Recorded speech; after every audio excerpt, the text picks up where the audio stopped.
Your profit margins are too low, and I can see at least 3 areas where costs can be cut immediately, announced the man in the tailored suit, tapping on his tablet. Let's start with employee compensation. I sat across the desk, struck speechless as Mark Reynolds, the new regional manager from Care for Veterinary Group, explained that my 14-year career at Greenbrook Animal Clinic was now worth precisely 60% of my current salary. Nothing personal, doctor. Roe, just business, he said with a practiced smile. We need to align your compensation with industry standards. My name is Charlotte Roe. I'm 41 years old and have devoted my entire professional life to the animals of Glendale, New York. What began as a position at a small, family-owned veterinary clinic right out of vet school blossomed into a lifelong commitment. I was the one who helped Greenbrook Animal Clinic grow from a modest 2-room operation into a trusted cornerstone of the community. I understand it's a transition period, I replied calmly, though my heart pounded. When would these changes take effect? Next pay cycle, Mark answered, already tapping on his tablet. We'll need your decision by Friday. When Dr. Matthews decided to retire and sell the practice, we were all on edge. He'd reassured us that Carrefour would honor Greenbrook's values. They understand what we've built here, he'd said at the announcement dinner. Now, just 3 weeks after the sale was finalized, I faced a choice between taking a massive pay cut or leaving the clinic that felt like a second home. A clinic where I trained every veterinary technician, where I could name hundreds of pets on site, where clients specifically requested me to care for their beloved animals. I appreciate your honesty, I said, rising from my chair. I'll have my decision by Friday. Mark didn't even look up. Oh, and Dr. Rowe, there's a new scheduling system going live next week. The training manual is in your email. Outside his office, I paused by the reception desk where Lydia, our receptionist for 12 years, was updating patient files. Her concerned expression told me she already knew. You too? I asked quietly. She nodded. 30% pay cut, plus fewer hours. What are you going to do? I whispered, mindful of the clients waiting. An older gentleman with a golden retriever, a woman cradling a cat carrier, and a child stroking a rabbit in her lap. Lydia glanced at the families. I'm not sure yet, she admitted, but things are changing here, and not for the better. A sense of resolve began to build inside me. This was about more than my salary. It was about everything we'd worked for, everything we stood for. I gazed around the clinic that had been my life's work and realized something had to be done. I've always believed that being a good vet is about more than medical knowledge. It's about relationships. Yes, with the animals, but also with their humans. Over 14 years, I'd vaccinated puppies and helped those same dogs cross the Rainbow Bridge in their old age. I'd written handwritten sympathy cards after losses and celebrated miraculous recoveries. My cell phone number was saved in countless families' contacts as Dr. Charlotte for emergencies. My apartment walls were lined with thank you cards, pet photos, and children's drawings. These weren't just clients, they were meaningful connections. The next day at lunch, I asked Ethan, our newest veterinarian, who had joined us 6 months ago after working for a corporate practice in Albany, "You've worked with Carrefour before, right?" He nodded grimly. 3 years. It always starts the same. Cost cutting, then efficiency improvements, then a ton of pressure to upsell. And the quality of care? I prompted, though I already knew the answer. Everything revolves around numbers, he admitted. How many patients you see per hour, how many extra services you sell, how much revenue you bring in. He pushed around his salad. I left because I got tired of being told to recommend unnecessary dental procedures just to meet monthly targets. Later that afternoon, between appointments, I phoned Dr. Matthews. After 30 years, he'd retired to a lakeside cabin where he spent his days fishing and writing his long-planned memoir. I had no idea, Charlotte, he said, his voice heavy with regret. They told me they respected the clinic's culture. I never would have sold if I'd known. It's not your fault, I assured him. You deserved your retirement. I just need to decide what to do next. What are you thinking? He asked gently. I hesitated. The idea had taken root, but saying it out loud would make it real. I'm thinking of opening my own practice. There was only a brief pause. You should, he said at last. You've got the experience, the relationships, and Glendale could use a clinic that still prioritizes care over corporate margins. When we ended the call, I sat in my office, staring at my diplomas on the wall. I remembered all the times clients had mentioned how relieved they were that our clinic wasn't one of those assembly line veterinary chains. My thoughts were interrupted by a knock on the door. Jasmine, our head technician for the last 8 years. Sorry to bother you, Doctor. Roe, but Mrs. Henderson is here with Max. She specifically asked for you, even though she's on, Doctor. Morris's schedule today. Tell her I'll be right there, I said, standing up. As I prepared to examine the 10-year-old Labrador I'd known since puppyhood, I realized what I had to do. This decision was bigger than a paycheck. It was about saving something that mattered. Friday morning arrived with more clarity than I'd felt in weeks. Evenings spent researching commercial leases, equipment prices, and small business loans had drawn me toward a single conclusion. I'd also spoken with 3 former colleagues who had started their own clinics, and each conversation reinforced that I was on the right path. I knocked on Mark's office door at exactly 9 a.m. Come in, he called, his voice distracted. He was video chatting with someone, barely turning in his chair. I'll call you back, he told the screen, then swiveled to face me. Dr. Rowe, have you made your decision? I have, I said, offering him an envelope. This is my 2 weeks' notice. His polished demeanor cracked just a little, revealing genuine surprise. You're quitting over a standard market adjustment? I'm pursuing a new opportunity, I replied evenly. I wanted to give you enough time to reassign my patients. He leaned back in his chair, studying me. I expected pushback from the assistants or reception, but not from you. You're a senior vet. This is what happens in corporate acquisitions. Everyone has to adapt. I understand business realities, I said, and I've made a decision of my own. He shrugged, already opening the resignation letter.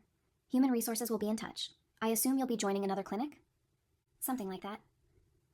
Word of my resignation flashed through Greenbrook Animal Clinic like lightning. By lunch, Lydia, Jasmine, and Ethan had all stopped me privately. Is it true? Lydia asked, voice trembling, beside the filing cabinets. Yes, I confirmed. My last day is 2 weeks from today. She leaned in. What will you do? I hesitated, then decided to be honest. I'm opening my own practice. I've been looking at a spot over on Springvale Road. Her eyes went wide. Really? That's... She lowered her voice. That's wonderful, Charlotte. Throughout the day, similar conversations continued. Ethan immediately asked, keep me in the loop, when we found a quiet moment between patients.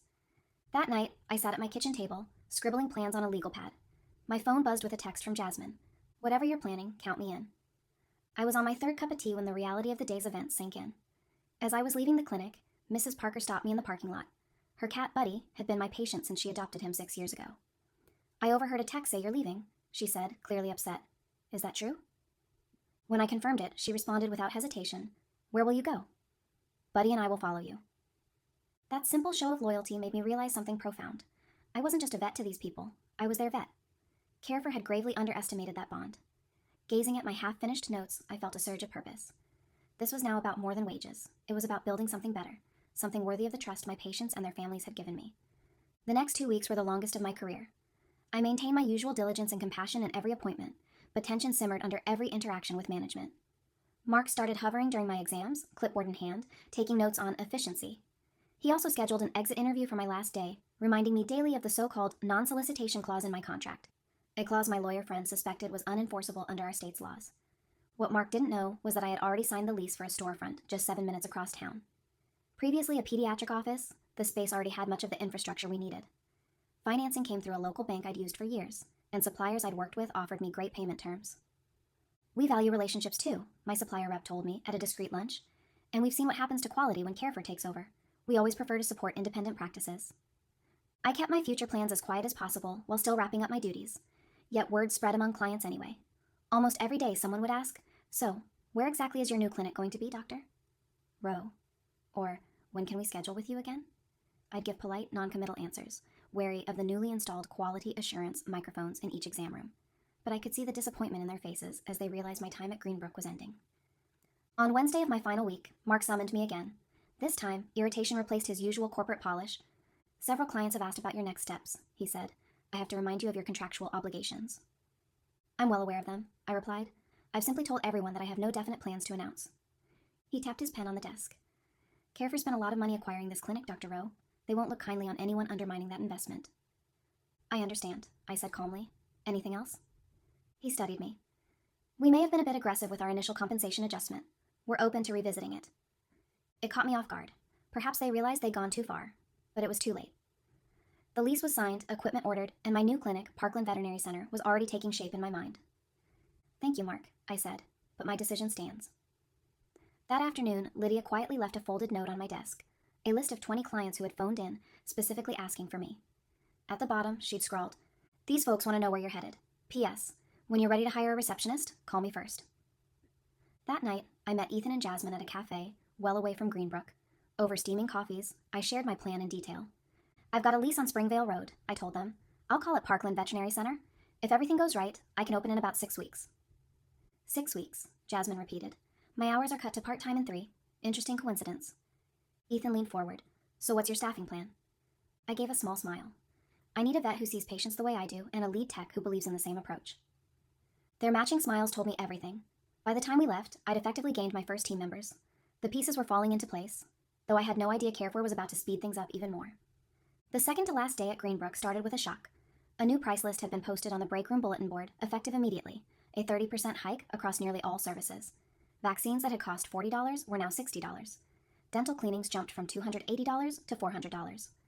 More alarming were comprehensive care packages that bundled largely unnecessary tests, pushing routine visits into exorbitant territory. "They're not even trying to hide it," muttered Jenna, a young vet tech who joined right before the acquisition. "Dr. Morris told me we have to recommend these top-tier packages every time." My stomach turned. This was beyond corporate belt-tightening. It was outright exploitation. The harsh reality hit me when Ms. Gomez came in with her elderly cat, Prince Louis, for an arthritis check. Care for Your policy now mandated a full senior workup, nearly $500, even though we'd done the same tests 2 months prior. "Are all these tests really necessary again?" Ms. Gomez asked, worried. She was on a fixed income, and the price increase clearly weighed on her. "The new management has set certain protocols," I said gently, "but in my professional opinion, we can safely wait a few more months for repeat labs." Relief spread across her face, only to be interrupted by Mark, who strode in as though waiting for the chance. "Ms. Gomez, I'm Mark Reynolds, the regional manager." He gave her a reassuring grin. "I see we haven't scheduled the senior wellness panel for Prince Louis yet. It's crucial to detect issues early, you know." He piled on the pressure, subtle hints that postponing tests was negligent, warnings about catching hidden problems just in time, and finally a limited-time discount that was still more than the test's typical cost. Ms. Gomez caved, gripping her purse with trembling hands. Once she left, Mark pulled me aside. "Dr. Rowe, when we adopt a standard protocol, we expect compliance. Your personal attachment to clients is clouding your professional judgment." I almost laughed at the absurdity. "My personal attachment is what built trust with these families for years. It's what made this clinic successful." He checked his watch. "Well, fortunately, that's only our problem for one more day." The rest of the afternoon was more of the same. By the time we closed, I was drained. As I updated Prince Louis's file, I noticed a note in the system. Reassigned to Dr. Morris. Dr. Rowe no longer primary veterinarian. A quick check revealed the same annotation on several of my longtime clients' records. They were systematically moving my cases away from me before I'd even officially left. That night, I couldn't sleep. I planned to depart quietly, open my new clinic, and only then alert clients. But Carefor's bullying and willingness to manipulate customers forced my hand. At 2 a.m., I sat at my computer and emailed my attorney. "Need to move faster. How soon can we be operational, even if limited?" She replied almost instantly. "Possibly 2 weeks with a short-term equipment lease. Let's discuss in the morning." I shut my laptop, oddly calm. Tomorrow was my last day at Greenbrook, and it wouldn't go at all like Mark Reynolds expected. My final day at Greenbrook came with a bittersweet mixture of relief and anticipation. I arrived early, having spent the dawn hours making calls and confirming deliveries. The morning was filled with hugs and tearful goodbyes. Even the newer staff who barely knew me sensed the clinic's somber shift. "The schedule's light," Lydia noted as I passed by reception. I noticed I had only 4 appointments. Highly unusual for a Friday. "Mark blocked off most of my day for transition paperwork," I said quietly. We both knew he'd reassigned my regulars to other vets. At noon, Mark summoned me to the conference room for what he called a departure protocol meeting. Expecting nothing more than a standard exit interview, I walked in to find him flanked by 2 strangers, Carefor's regional legal counsel and an HR director. "Before we finalize your exit, we need to address certain concerns," Mark began, projecting importance. "It seems you may be planning to open a competing clinic, which is a violation of your employment terms." The lawyer, a stern woman, slid a document across the table. "This is a cease and desist letter barring you from practicing veterinary medicine within a 20-mile radius for 1 year." I glanced at the paper but didn't pick it up. I don't recall signing any non-compete agreement. "It was in the paperwork everyone signed during the transition," she replied, confident. "Actually," I said, taking a folder from my bag, "here are copies of all my signed documents. There's no non-compete clause." I placed them on the table. "And my attorney says that in New York, non-competes for veterinarians are rarely enforceable when patient welfare is involved." The HR director tried to soften the tension with a friendly smile. "Dr. Rowe, we understand your long history with Greenbrook. Perhaps there's a middle ground here?" I gave a polite nod. "I'm open to reasonable suggestions." What followed was a 2-hour negotiation culminating in a basic arrangement. I would not actively solicit Greenbrook's clients for 30 days, and Carefor would drop any claim to restrict my location or timing for my new practice. By the time we concluded, I'd officially ended my tenure at Greenbrook. I gathered my things and walked out of the clinic I'd cherished for so long. On my way to the car, my phone buzzed with a text from Lydia. "Just heard Mark on the phone with corporate. He said, 'She's only one vet. How much difference can she really make?'" I smiled and typed a reply. "I guess we'll find out." They had no idea that I wasn't just leaving. I was already 2 steps ahead. We opened Parkland Veterinary Center just 17 days after my last shift at Greenbrook. It was a breakneck timeline, requiring temporary equipment rentals and a skeleton crew willing to work around the clock, but we pulled it off.